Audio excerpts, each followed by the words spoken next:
Welcome, organics and synthetics, to Coffee Effect. Sisona here. And ChaniBorg. And today we're going to do a sort of N7-day roundup. Woo! So, ChaniBorg doesn't really pay attention to news. She gets her news from me. It's true. I'm slow news intake. I kind of like to be surprised. I like to get the interesting tidbits instead of all of the information all at once. She did see the trailer. I did. And the Andromeda Initiative video. So, first impressions. First impressions. You are absolutely correct. Bro Rider, super hot. Which is awkward for me. But I mean... It's going to be awkward for both of us. I mean, I'm going to be playing Cis Rider, and I'm not supposed to be attracted to my brother. This is not Game of Thrones. No, the Lannisters don't have it right. So yes, super hot. Aliens, very interesting. I'm kind of curious to know what's with all the floating and the... There's like hologram stuff.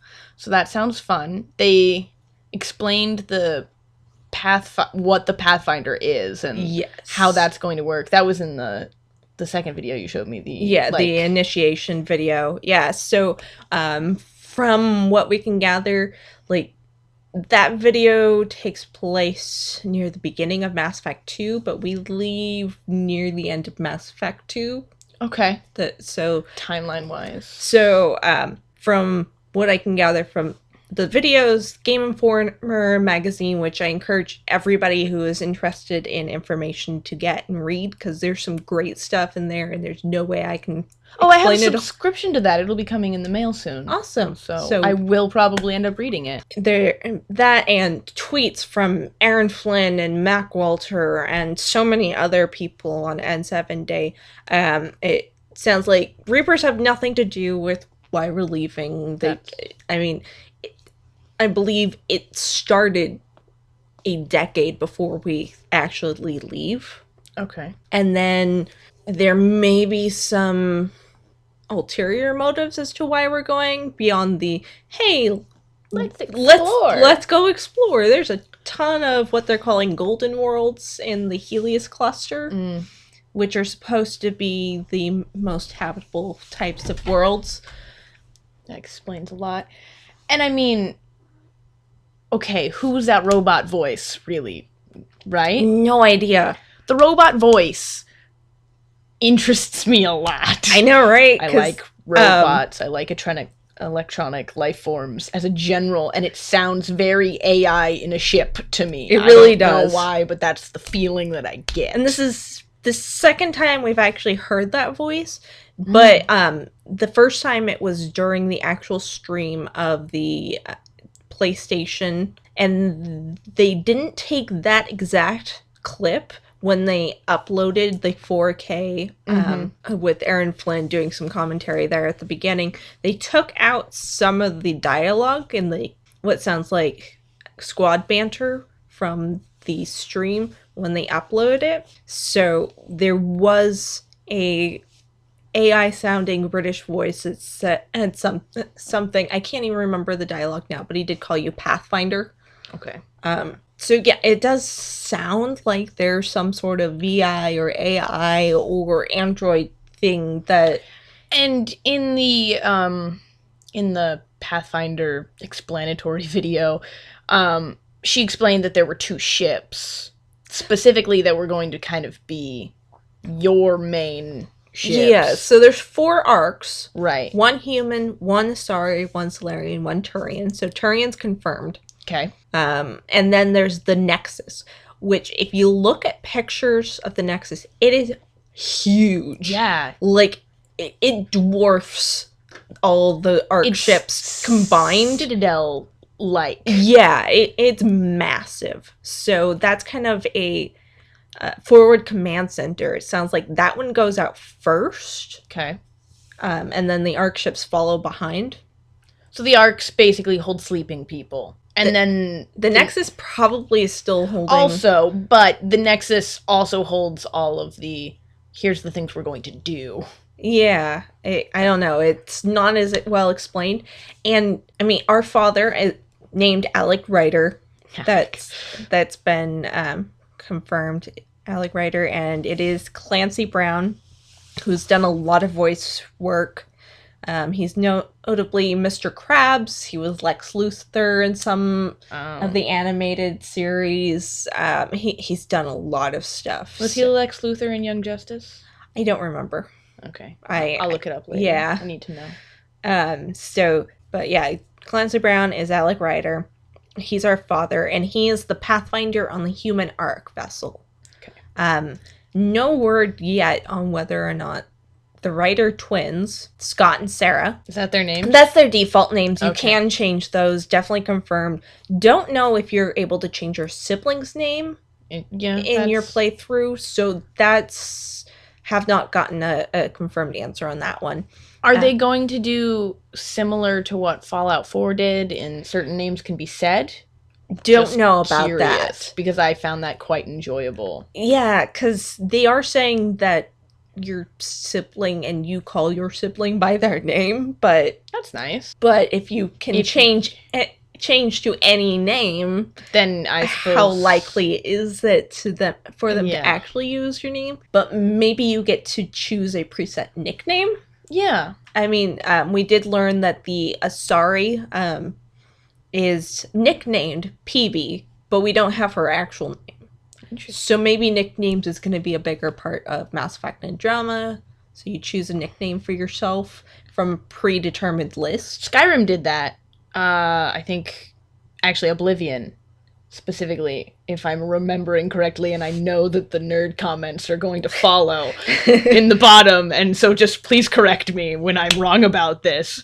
But if you go into the Warriors Guild or, like, the Gladiator Ring, they have to call you something, and they're like, what do you want to be called? And there's quite a list. I think there's like 10 nicknames, and then most of them are bad, but some of them are like Shadow fucking Wolf or something. Can we bleep that out? Do we have... I swear. It's what. So yeah, nicknames could be really doable if they could do it back then in Oblivion. Now, with the way technology is, it's got to be easier, better, and more natural sounding. So, so maybe nicknames, but no confirmation on that just now. And no confirmation yet on which ship the Ryder twins are on. Right. Because we could be on the Nexus, or we could be on the Hyperion. But it does seem to me that we at least think our dad is dead. Yeah, there was definitely an implied disaster.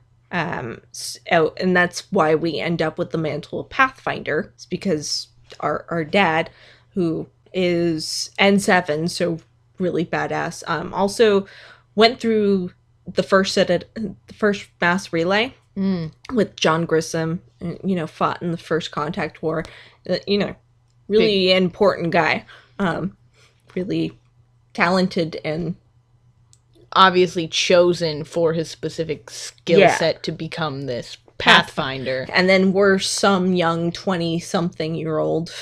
I'm still really enjoying the age that you are in this game. And it's really clear now, like, seeing the gameplay, seeing the videos, like, how young you are. Oh, yeah. And I like that a lot. We are younger than Shepard was when Shepard started the Mass Effect trilogy.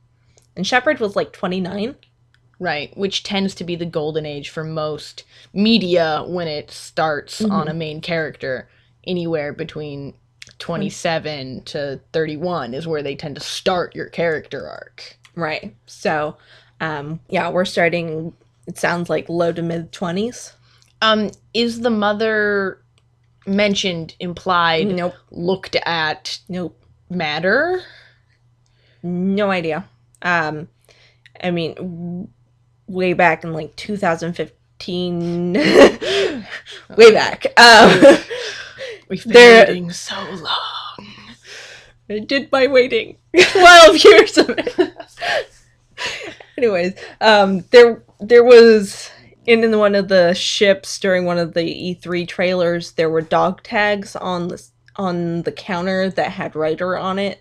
So a lot of people are just assuming dog tags from dead mother.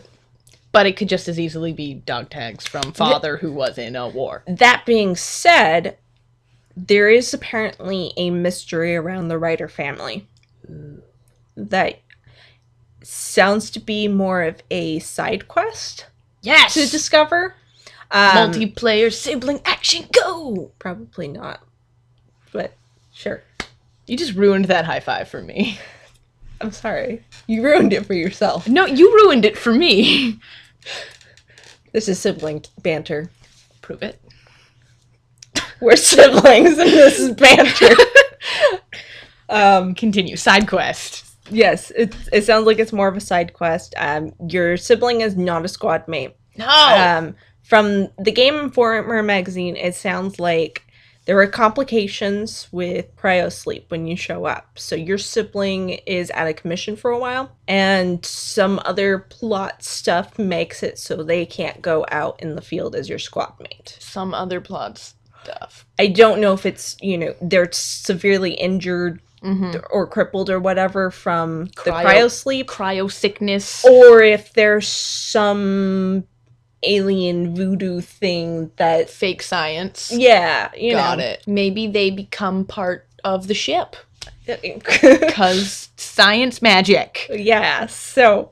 I don't know. I'm just saying I don't tend to trust the first robot voice you hear, because the first robot voice is always the evil robot voice, and the second robot voice is always the good robot voice. Scienced. Sisona here. And ChaniBorg. So, we've heard the same robot voice twice? Hacking. Okay. Says random computer words to prove point. Okay. 001. Hacking USB auxiliary jacks. Obviously. Tesla coils. .exp? I don't know. There we go. Again, it sounds like we think our dad's dead, but probably not from what I'm seeing from the trailers. But it depends on who's in the N7 armor at different points in that trailer. Mm-hmm. I'm thinking anytime you can see the face, that's actually Scott Ryder, not the dad. Okay. Because so far, they have not shown Dad Ryder's face.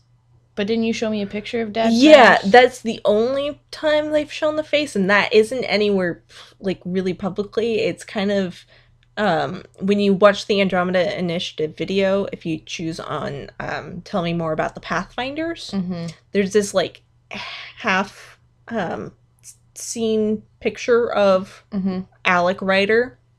So somebody had to go in and, data mine that to get that picture.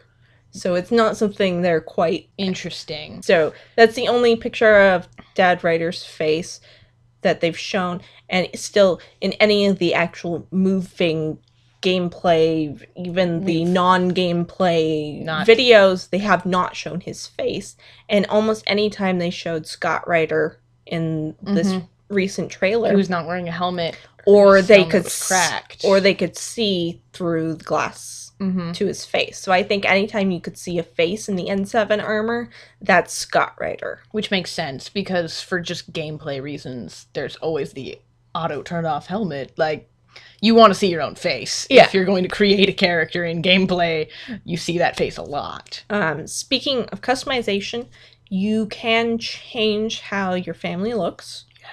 It sounds like you may not have as deep of customization for your family as you do for your player character. Which, understandable, because we don't need to lose the first 80 hours of our lives just customizing characters. Because that's 3. And we would. We really would. We all would, and you know that. I mean, if it was us, it'd be like, I'd make myself, and then I'd be like, okay, now make yourself as my brother. Yep. And then afterwards we would collaborate on what Daddy must look like. Papa Ryder. And then... Okay, more importantly... Okay. Is Nolan North in this at all? Probably, but... Because I'm just saying, if he's not, I'm really disappointed with the video game industry. To not keep this man employed. I'm sure he is plenty employed. Yeah, so the voices for the Ryder twins are... They're not newbies, but they're been relatively less roles. Tom Taylorson is playing Scott Ryder, and his big accomplishment is this weird physics-based game, I think, called Octodad, the Dadliest Catch. That sounds awful. Yeah, it's really weird looking. I've only watched like 5 minutes of gameplay. As someone who attempts to act upon occasion, I would have taken that gig, so I'm not judging based on past experience. There is apparently other stuff he's done, but like it's not really showing up as much.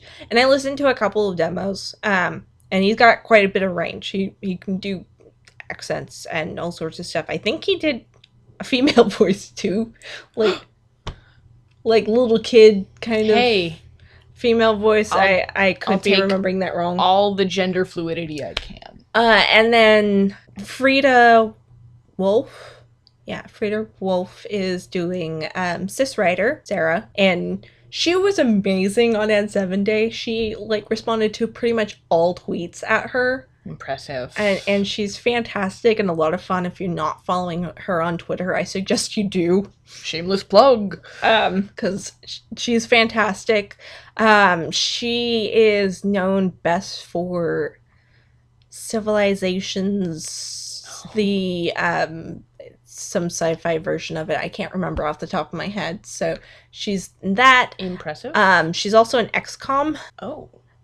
She plays, I think, something like Human Woman number 2. Hey, but you know, everybody starts with background roles. Yeah.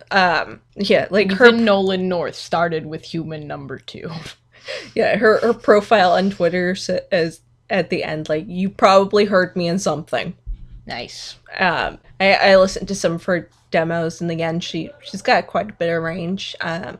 So you have set voices, though? There's no, like, option number 2? No, it doesn't sound like it, so. Just to put this out here, because I knew it wasn't going to happen, so I didn't say it in the last one, but I was really slightly hoping for the Saints Row options of voices. Not necessarily in the, you get these 6 voices, and you get to choose from them from whichever body you choose, because that would be a bit much, especially for the way the gameplay was going to go for this game specifically. But there's a pitch and tone bar. And yes, it makes for some really ridiculous stuff if you use it ridiculously, but Monster Factory is a thing, like, no matter what, you can make it ridiculous. Yeah. But the pitch and tone was kind of nice, because you could take a relatively average voice and make it a little deeper or a little higher or fit into more of a tone that you might prefer, or a cadence that might suit you better. I totally get that, because I know in like Dragon Age Inquisition, I really wanted to, but I could not stand the American female voice. I agree. It was just... I was not fond of it. It was just really awful, but it was like some characters, I'm like... I'm sorry, actor out there who worked really hard. Oh, wait, no, like, the American actors for Dragon Age Inquisition had to come in later. And they didn't... It sounds like they did not get as much time. I'm even more sorry now. That's not your fault. Yeah. So I was not fond of that voice, but there were some characters that I'd make where I'm like, this more cheerful sounding British voice just does not fit this character. Right. Like, yeah. Like, I'm playing as you right now, and you're not meant to be British. Yeah, no. Not that kind of British, anyway. No, if I could get the male British voice evil male British is something that I do well. However, cheery, happy British girl, not in my repertoire. So, I totally understand wanting to be able to affect that voice. Yes, just a little more control, but we might get more personality options than we have before. And so I'm kind of just leaning towards that to give us more range in the acting versus a happier or... It does sound like we're getting slightly more Inquisition type dialogue options, where instead of it being this Paragon versus Renegade choice with neutral in there, you can kind of choose whatever you want, and then every once in a while you get more emotion-based choices, head, heart, professional, whatever. Similar to Dragon Age 2. Inquisition. more like Inquisition, where you got those, the pictures with, like, the crying eye, the... Dragon Age 2 had that also. Kind of. They had, like, the hammer and the leaves. Yeah, but that was more Paragon Renegade sort of options. Was it? Yeah. I always felt it was more emotion-based. Nah, it was more, if you want to be an asshole, if you want to be sarcastic, if you want to be goody two-shoes. I don't know, I just kind of, like, played that sarcastic line a lot. Yeah, pretty much. It was the funniest one, and it was the most fun to play. It really was. So, no, this is more of... Because even in Dragon Age 2, if you chose one of those dialogue options more often, then your off stuff where you didn't choose dialogue tended to run towards... That's true. So, there was a kind of unseen meter on your personality based off of what you chose in Dragon Age 2. There's not supposed to be a meter in Mass Effect Andromeda. Interesting. There are interrupts still, but they're not, blue's good, red's bad. It's more of, like the example in the Game Informer magazine's like, you're in the middle of a cutscene and then suddenly you get an option to shoot. So you can choose to shoot or you could not. And you don't really get this option of this will be a good idea or a bad idea. You just kind of have to run with your decision and see what happens. That's rough. Yeah. And awesome. And kind of what I want. Right. So... And especially if they can take that and have long-running consequences based off of what you choose. Right, which is what we were talking about in the last podcast, specifically. That desire to have a overarching effect on the world based on the choices that you make in a more real way than Mass Effect has given us as so far. Right. And like Mac Walters said, Paragon and Renegade seemed like a Shepard thing. Yeah, that was Shepard's path. So he was given a very limited path because that was very much the story they were telling. Right. And for that story, it was very effective and it was fun, and we all kind of like identify as being either Paragon or Renegade, and I see t-shirts. Like we identify with that, but it's good that they're starting new and going to do something new. Mm-hmm. Although I don't know that it will be so catchy if it's entirely vague. That is a thing, but But I'm not the marketing team, so I guess it's not my problem. Right. I mean, they're definitely marketing that Andromeda initiative, so it's true. There's that. The Tempest is supposed to be smaller than the Normandy, more compact, much more intimate location for you and your squad. Mm-hmm. Loyalty missions are back, but they don't affect your end game. So what you're saying is I can do the loyalty missions for the people I care about, and other people won't die. Yes. Good, because I hate side quests. And you can even do them after end game. What? Yeah. What is this? It's like they read my brain hole.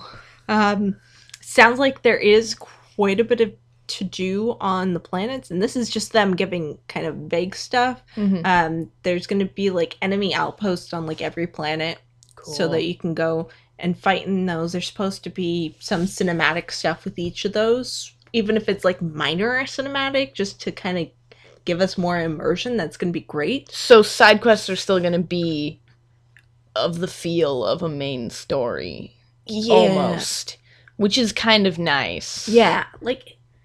It's not just going to be, I picked up this note, I killed 10 things, quest complete. Right. Yeah. And then... I'm looking at you, WoW. There's supposed to be puzzle missions. Yes! Like, no direct information on that yet, but there's supposed to be puzzle missions. Puzzle games have gotten super big. Oh, especially because of the indie crowd. Mm-hmm. And I have not played a puzzle game, to be honest, since Spyro, which I would Portal. Portal. I lied. I played a lot of... I've logged too many hours on Portal. But I still consider Portal to be a story game more than a puzzle game. Okay, yeah, but it does have puzzle elements. It is very... No, yeah, you do have... The engine is very puzzle-based. Yes, it is. You're right. So if they had something like that, and I guess there are going to be new mechanical elements to this game. Jetpacks, have we heard anything? Yes. So jetpacks can be used in combat. It sounds like, you can jump up in the air and fire down at your enemies. It gives you the sort of, instead of rolling to either side, you use the jetpack to kind of jump back and forth. Thing with combat is that you don't have to choose a class right out the gate. You can put your points however you want to, and apparently you can take all those points out and redo them at any point. Oh my god. Yeah. Oh my god. Yeah. I knew this was the stuff that you were going to be most excited about. Oh my god! I swear to God, I said this exact thing. Like, this is what they should do. She's doing this hand wave thing, like she's got to fan herself. She's so excited. I have a tendency to jump and wave my arms when I am excited, and I'm really sad for you guys that you missed that, but also my pride really is happy. Maybe eventually we'll do some reaction videos. Yeah. That would be fun. Point is, points in, like, class type, like, are we saying, have we seen any pictures of this, or are they just talking about it? They're just talking about it, but from what it sounds like, you get the choice of stuff that you can put your points in. If you put enough points into certain areas, that's when you unlock the benefits of the regular classes that we're used to. Interesting. So like if you put all of your points into the biotic skills, then you unlock the adept. Okay, that makes sense. Class. If you do, what is it? Engineer. Engineer and biotics, then you get Sentinel and so on and so forth. If you pretty much evenly spread out all of your stuff, apparently there's like a class called Explorer. Oh, that's cool. So even if you don't balance to a class, you get a class. You get a class. So I think... Oh my god, I swear I have, like, ranted about this for hours. I'm sorry. You're probably the person who's heard me rant about this for hours. Probably. But I believe thoroughly in the point system for roleplay leveling. Because as much as I play an engineer almost every time now through Mass Effect, because and I do adapt because I enjoy it and I love those powers, and the little drone just makes me happy every time it shows up, and I know it doesn't die, so it, I'm great. Even though I do that every time, I still really like a sniper rifle. And the only way to properly use a sniper rifle is if you go soldier. Or if you mix... Infiltrator. Or, if you do, infiltrator. That's what it was. That's the one I meant to say. So and that one's more stealth-based, especially in later games. And it's...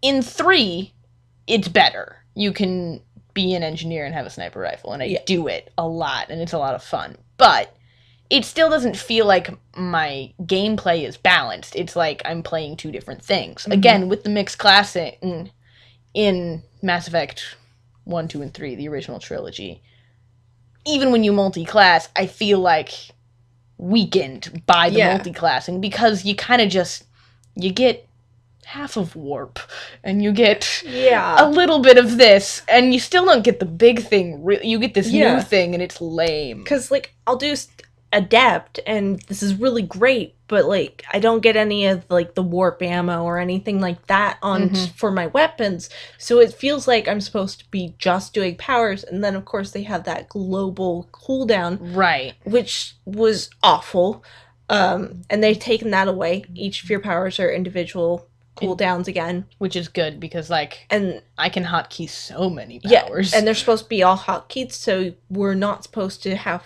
the pause radial menu like we... They're all hotkeyed? They're supposed to all be hotkeyed. Interesting. I know. I don't have that many buttons. I'm a little concerned by that, but... PC players are all jumping with joy. Console players are now very worried. Right. So, little concerned about that. Assassin's Creed had all of their attacks hotkeyed, quote unquote, because of the D-pad. And you could swap through quickly on the D-pad to get to new sets of hotkey. Maybe it'll be something similar. Or it may be like Dragon Age Inquisition, where And you you only get- get the 6. Those but are the powers that you get forever. yeah. So there's that. We'll see. That I am more concerned about how they plan on doing that. I mean, I am a PC player, but even still, I end up playing on console, especially if I want to do multiplayer with this person. Yeah, I'm sorry about that. I tend towards console. My hands just feel more comfortable with a controller. Something about the WADs just doesn't do it for me. It's because you're dyslexic. That's probably true, actually, to be honest. And I'm ambidextrous, so doing the same thing with both hands actually increases my speed and effectiveness. Whereas you are right-handed, yeah. So you do separate things with your hands. Yeah. So, bite on that nerd knowledge. Yeah. But yeah, they wanted to kind of streamline the fighting and make it more like how it's going to be in the multiplayer as well, because you can't pause in multiplayer. It's all got to be hotkeyed. So they wanted to make your in-story actions very similar to multiplayer. Interesting. And you know how I play. When I play through almost any game, I avoid the mini menus as much as possible, and I avoid the tactics screens as much as possible. Yeah. Because I hate them, first of all, because I am vicious. But also because I enjoy playing video games, because I enjoy imagining myself in the world throughout whatever means necessary. And I feel it's more accurate to play in the moment. Immersive. Yes, that's the word I was looking for. It's more immersive to play in the moment. And it is more accurate, because if you were actually there, you would call out to your team, and you would do the things in the moment. You wouldn't be able to pause and then move people around and trigger 7 effects all at once and then hit play. Yeah. Because that's not how the real world works. And I know it's a video game. So again, like the comments that are about to happen. I respect your gameplay. I just think it's wrong. I agree. I was never a fan of doing that. I mean, apparently we can still kind of order our squad mates to go places, but which I enjoyed in I always had a problem with it. But part of it was that Mass Effect 2 and 3 took over some of my hotkeys for That's true. That I used to do other things with in Mass Effect 1, so... But I really enjoyed moving Thane behind people. Like, that was one of my favorite things, to put Thane behind people, because then they'd all turn around because he's a sniper, and for some reason snipers pull more aggro than anything, and they'd all shoot him, and then I would shoot them. Using my husband as... Husband, though? Yeah. Boyfriend. No. Maybe. Totally my hubby. Lover is honestly as far as I'm actually willing to go, because you have the sex once, and then he dies. Shh. No, we have sex twice. Do you? Yeah. When I go and visit him in the hospital, I say, let's go away somewhere. And it fades tastefully to black. And then we come back and I ask him again. He's like, no, see how I'm way too winded. I can't ever do that again. You wore me out. Wow, your sex killed him. Pretty much. I get to bang Liara as many times as I want. Shh. I don't actually think that's true. I think there are set cutscenes for that, but it's a lot more. 3. See? 3. Assuming the kiss and fade to black in Mass Effect 2 with the Shadow Broker DLC. I think it was. I'm pretty sure it is. It was. Yeah. And I banged Miranda, so like double score. Yeah, you got double score in there. And I'm an asexual who really wanted to just hang out with Morden in his lab and listen to him sing. And instead I banged Thane. I don't know. You have a thing for aliens. I really do have a thing for aliens. And speaking of aliens, are they bangable? Yes. All of them? Who knows? Because the one alien that you've shown me a picture of, I mean, not to be rude, I wouldn't tap that. Yeah, I mean, I like his face. Yeah. Again, this is in the Game Informer magazine. I can't show this picture. It's not allowed, it sounds like, from what I've seen from Twitter. So... check it out. You do see a picture of a cat face in the magazine. And it's an interesting face. But yeah, the body... Yeah, the body, I don't know. I'm not really into... But I am more into personality, so if it does have a really great personality, it has a really sexy voice. That also true. Now, have we only ever seen what I'm assuming are, and I hate to do this, quote-unquote, male cat? You know, so Hoophead, the guy you see at the end, he has the oh, yeah, Hoophead. So somebody tweeted to Mac Walters saying, tell me about this dude. Because, seriously, what is that? He's really weird. And then Mac Walters tweeted back, question mark. Ooh. And then, so they're like, oh, great. So it's a female villain. And Mac Walters tweeted back, she, question mark. They. So could be that they are a gender neutral race. Similar to the Asari, but preferably more gender neutral. Yeah. I love the Asari, and I love that they are technically monogendered. But let's be honest, dem got titties. Yeah. Dem got nice titties. But they're very female. And they all identify as female. Yep. Even the more masculine ones. Yeah, and even the ones that say, I'm the dad, they're still female. They still identify as female. Yeah. And that's fine. That's great. That's their culture and their identities. However, I would love a non-gendered or a more non-gendered race or culture. So, no idea yet on which genders we've been seeing, if we've been seeing any genders at all. If genders are a factor. They shouldn't be, and yet I ask the question every time. Right. Apparently, I don't remember who tweeted this, but they definitely had an eye on more diversity in your squad mates. So, no confirmation on whether that means female Turians, etc., but they definitely had an eye towards more diversity. That's fun. Whether or not they actually get in that, because right now they're talking about how there's been like equal treatment between bro and cis writer, and no. I mean, I get where they're coming from. We still haven't seen all the marketing. It may be equal by the time it's over. However, currently, the one trailer that they showed cis writer in, she's in there for 2 seconds. I would say it was a solid 4. Okay. Solid 4 seconds for you. Compared to 4 minutes and gameplay with Bro Rider. No, you're right. It's not even. It's not even right now. That doesn't mean they aren't planning on it. And there are tweets saying that they are trying to be even with the marketing, but right now, not so much. Which, a little disappointing, because I know so many femshep diehards out there. Apparently, and this was true with Dragon Age Inquisition anyways, they make the male first. Interesting. They always make the male model first and start gameplay with that, and then female comes second. And I kind of understand that simply because, and I don't understand almost anything about making a video game, so just bear with me. But the males are almost always larger. They take up more space, more frames.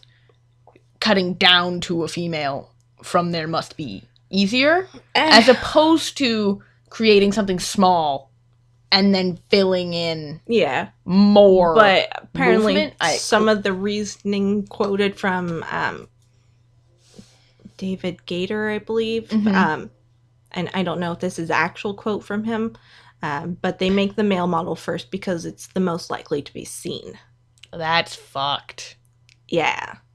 And there is evidence that at least 50% of players are playing male. And a lot, I think Inquisition, it was something like 55 to 58% were male.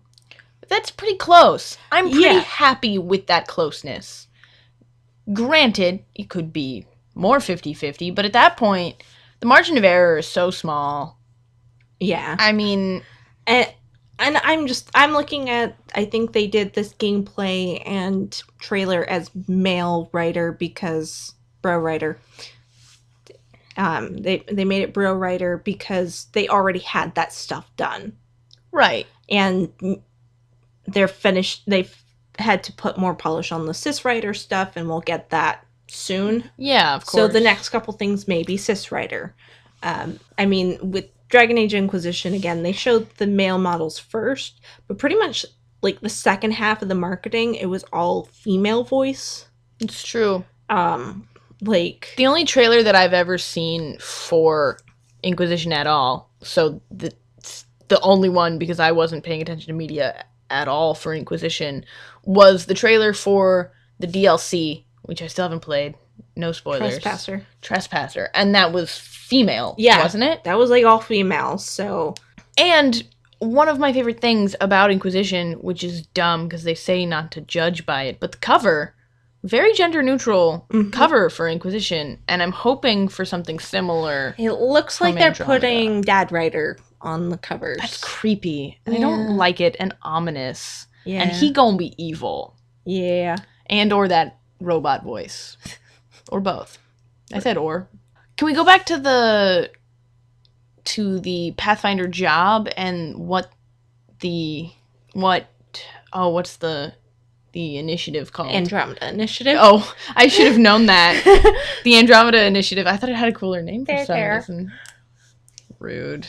The Andromeda Initiative. They're looking for things. Do we know any more about what they're searching for with the weird vaulty thingy stuff that they hinted at previously? Yeah, no idea really how the vaults fit in right now. We don't know. I don't know if the vaults are the reason why we're going there. Or if we find them on the way. Exactly. So no idea yet, but there will be vaults that we're looking for. That's another thing that we'll probably find on a lot of the worlds we can land on. Cool. Another thing on the worlds is that there are going to be like world bosses. I think they're going to be kind of like the dragons from Dragon Age Inquisition. Interesting. Bullet sponges. Yep. Scanning stuff's going to be important because that's going to help you get blueprints so that you can craft your armor pieces. Interesting.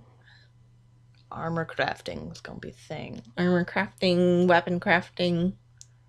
Good. Good. Because we're going to be finding alien weapons. Yeah. Okay. I'm sure it's copyright. Plasma sword.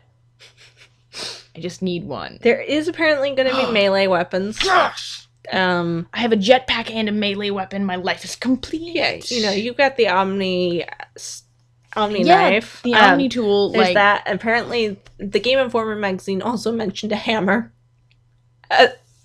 Just a hammer. I don't know. Yes. I really enjoy melee a lot. I'm very good at it. It's not a thing I should be good at, but I am, and I feel like it's an underused tool in game. A lot. In Destiny, I play as the Shadow Dancer, it's the Shadow Dancer. You use your sword a lot, and it's awesome. And I think more games need to use useful melee. So melee is going to be a thing. So the new ground transportation, it's not the Mako. It's called the Nomad. Oh. No weapon systems on the Nomad. Does it still have the jumpy, lifty? It's supposed to have jetpacks. Something. Zoom.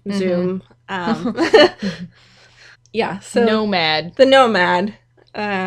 We know nothing about it. It's a car. It's a car. It has wheels. Yeah? It has wheels? It has wheels. All right. Team size. No idea. No idea. None whatsoever. Because Mass Effect 1, team size was pretty limited. Yeah, it was like 6? Yeah, 8? I think it was 6. What? Ashley, Caden, Rex, Garrus, Liara, Tali. So yeah, 6. 6. And then halfway through the game, depending on when you go to Vermeer. Yep. Less than that. Less than that. And then No spoilers. for a 5-year-old game. That's true. I'm pretty sure the statute of limitations is 2 years. So Somebody gonna die on Vermeer. If you didn't already know that, I'm sorry. you can also kill Rex, can't you? Or is that true? Yeah, you can. You can also kill Rex. Sorry. Or let Ashley kill Rex. Either way, Rex could die. So you're down to 4 squad mates. If you like, are a total fuck up. And you can also miss Garrus. Yeah, no, I did that on accident once. Shame on you. Not my first playthrough. I just on like a speed through. Okay. So, yeah, you could be down to 3 squad mates by the time you get... Technically, all you need is 2. True, but... But I also, on my first playthrough, did not gather Liara first. I gathered her last because I didn't know that she was there. I didn't realize she was a squad mate. Please, all of you who are weird, like, I'm going to play this game 1,000 times type players, please, for me, once, do not collect her until the last minute. You will enjoy it. You're evil. It is so funny. She's, like, delirious, and she's like, I don't even know if you're real. What's going on? Oh my god. And then you get all of those romance scenes, if you choose to romance her, which why wouldn't you, in, like, 2 seconds. And it's like, you picked up this crazy delirious chick, suddenly she's in your head, and then, like, you make out, like, all at once, in 30 seconds, as opposed to over the course of the game, and you have to, like, talk to her after every mission and make sure she's okay with it. You can do all of those conversations at once, because she hasn't been there for any of it. You're a dick. It's so much fun. Oh my god, you go and kill her mother, and she's not even part of your crew. Yeah. And she's, like, sad, and she's like, she was my mother. I cry. And you're like, oh my god. I didn't even know she was evil until after she was dead. I'm like, oh my god, I'm so sorry. Let me hold you. Baby, come here. You're such a dick. And then Mass Effect 2, moving on, had probably way too many, yes. Especially if you got DLC. No, really, way too many. I mean, I love Oh, yeah, it's so much fun. the crewmates. I mean... Can't even count them. But, like, Legion is an addition. Let's see, Zaid, Kasumi, they're DLC. Yep. You get Garrus and Tali back. Right. Miranda and Jacob. Which are your canon crew. And then Morden... I already mentioned Garrus, didn't I? Yes. Edie. Edie's not a crew member. No. Not on your squad. Oh, yeah. Morden, Thane... Legion, and Samara. Oh, yeah, I forget about that bitch. I always do. I love Samara. But I don't get her. I get the other one. Okay. Because I'm evil. See, even as evil, I go Hashtag for renegade. Samara. I go for Samara just because you get more content with Samara. And she doesn't try to kill you with sex, okay? I like the hot sex rapist. I don't know. Ew. Anyway, so that's 10. 10. And that's a lot. That is a lot. I mean, okay, 8 if you don't get DLC. Which, actually, that's a pretty good That's a pretty solid... Okay. No, I respect the number on 2. I mean, because Inquisition had 9. Wow, it did, didn't it? Ooh. Plus 3 advisors. It felt like a lot in Inquisition. Yeah, it could have been pared down by maybe 1 or 2, and it would have been more solid, I think. Yeah, I think Vivian, honestly, is the weak link, and I love her. Yeah. But she is the weak link. I mean, if I had to pick another one, probably Sarah. Yeah. I mean, I know you love... I would say Iron Bull, though, because I never talked to him, so I would say Iron Bull is the other, but I understand the Sarah thing. Yeah. Sarah just feels like she has more story, to me. And I played a Kunari, so I guess I don't know. Yeah, I'm a weirdo. So, but still a lot. 9 feels like a lot plus 3. So but Mass Effect 3 was just, it felt so lacking. I don't know. It just kind of felt like a hodgepodge. Yeah, and I mean, depending, Garrus could be dead, so you don't get Garrus. Tali could be dead, so you don't get Tali. Legion. No, you get Legion either way. No, you don't get Legion in your squad in Mass Effect 3. Yeah, he comes back. Well, he does, but he's not your squad mate. He's not? No. Oh.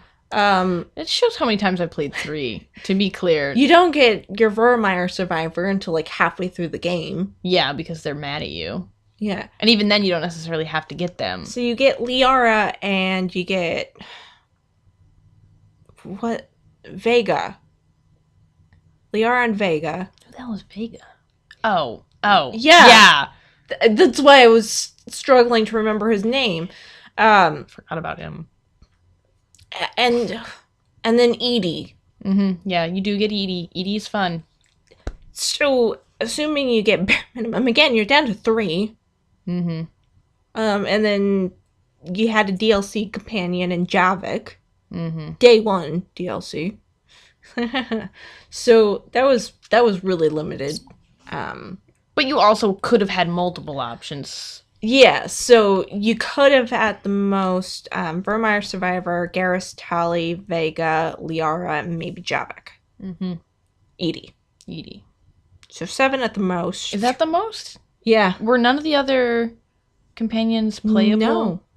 None of the old squad mates came back as squad mates. Not even Miranda? I thought I No. played with her. Well, she had a mission. Oh, she had a mission. That makes sense. Okay. No, yeah, you're right. Yeah. That's kind of sad. Yeah. 3 was really 3 was almost the... Rex. Not Rex. Grunt. So 11. 11.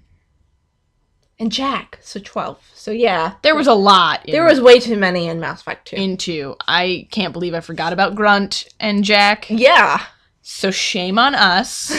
So 14 total you could get with DLC. That's way too that's much. too many. The Reddit leak says 7 squad mates. 7 seems about right. I Yeah. don't have a problem anywhere 6 to 8 really is my range, so 7 is perfect. Yeah. And I think 6 is too little. And it's really kind of 7 plus there is the sibling. We don't really know what they're doing, but we do know they're going to be involved, so you kind of get and there's supposed to be crew members. Advisor type. Yeah, and from what it sounds like, there's probably the most romance options ever in a BioWare game. The most, even though there are only 7 squad mates, more romance options. Because it's not just squad mates that you can romance. Love this. I also hate this because part of me just always wants to have my romance with me on my squad. Right. And my question is, how many of those romances are, like, because there's supposed to be some where you just get in the sack, bang, you're done. Interesting. And then there's some where it's more committed relationships. And I'm just wondering if some of those romance options you can do. And then it affects. And it doesn't stop you from doing other ones. Mm-hmm. And then that some were, hey, I'm committed to you. You can only be with me. You've got to stop flirting with everybody or whatever. Interesting. If that's going to be viable in gameplay. So that'll be interesting to learn more about. That'll be fun. Have they said anything about whether or not romances are gender specific? Because gender specific romances have always been a thing for... Except for Dragon Age 2. Except for Dragon Age 2. Which had so few options, really, that it was kind of okay that they were all... Yeah.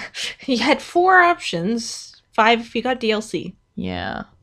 So that was the smallest sampling size, really. Yeah. But they haven't said anything because it is kind of hard to be like, oh wow, I really am in love with this character, and then to have them be like, yeah, but you don't have a dick. Or, yeah, but you have a dick. Right. But on the other hand, I do appreciate the authenticity of, well, I'm a lesbian, or... I'm just not into you. Yeah, which I respect. So Frida Wolf, who does the voice of Sis Rider, had an excellent tweet and asked, everybody's asking her, who'd you romance? What kind of romance scenes are there? Blah, blah, blah. And she's like, you know what? Go up to people, ask them. They'll either tell you they're not interested or they are. Interesting. So, yeah, I mean, I believe it was Mac Walters that was answering questions. Yes, you can kiss boys as boys, girls as girls. Which alien, not alien.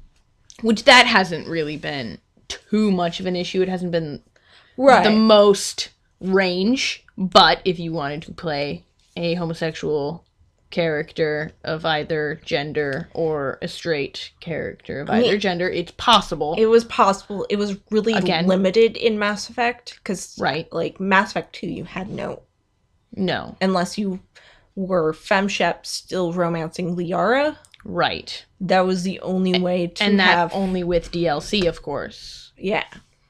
Or the yeoman. No. No? Well, okay, Callie was kind of a pseudo-romance. I would say half romanceable. Yeah. So you still She did a strip dance for you at the end of the game. Still female because ish. Yeah. You couldn't male until Mass Effect 3. You're right. That's so upsetting. Yeah. Mass Effect, get it together. Which, I mean, obviously you have, but... Yeah. So, that was lacking until 3, and no aliens were available. It was Caden or... what's his name? The pilot. What? Joker? No, the other pilot in Mass Effect 3. Carlos or whatever? Oh, yeah, Vega. No, not Vega. Oh, yeah. Oh, yes. Dumbass. What was his name? Yeah. Yeah, that guy. That guy. Which, he was adorable, and I really wanted to romance him, but I could not manage to finish a male shepherd to save my life. Hashtag male shep couldn't finish. So yeah, there was only human male options for... That's true. For the gay men. Not that Liara and Tali were your alien availability for... But at least Liara and Tali were interesting, deep characters that you've had since the beginning. Yeah. So, no complaints. Plus, Liara, all 3 games.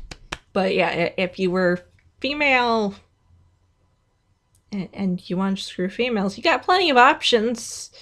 If you were female and wanted to be straight... Honestly, playing a dude, you have the most options. In Mass Effect. So hopefully that will be remedied. Yes. And it sounds like they're working on it, so I'm not too worried, to be honest. Any other, like, N7... Oh my god, this is something I never saw coming. Not really. It was kind of all stuff I kind of figured was going to be coming down the pipeline. Mm-hmm. In one form or another. Right, it was simply more information on...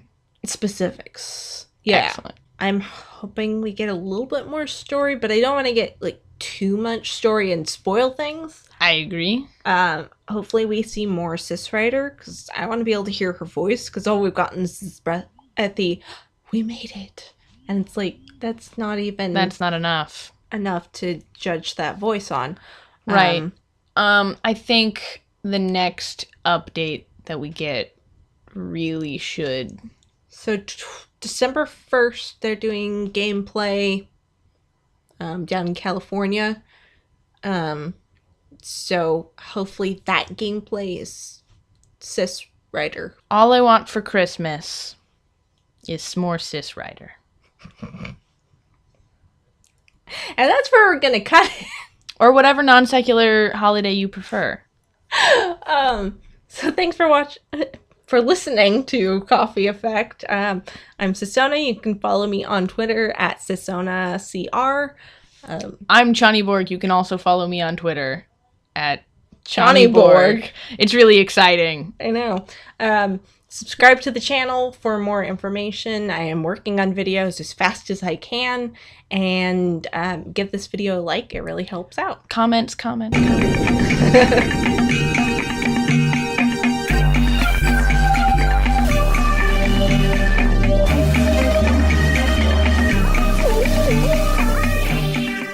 Alec. Like a Baldwin, or...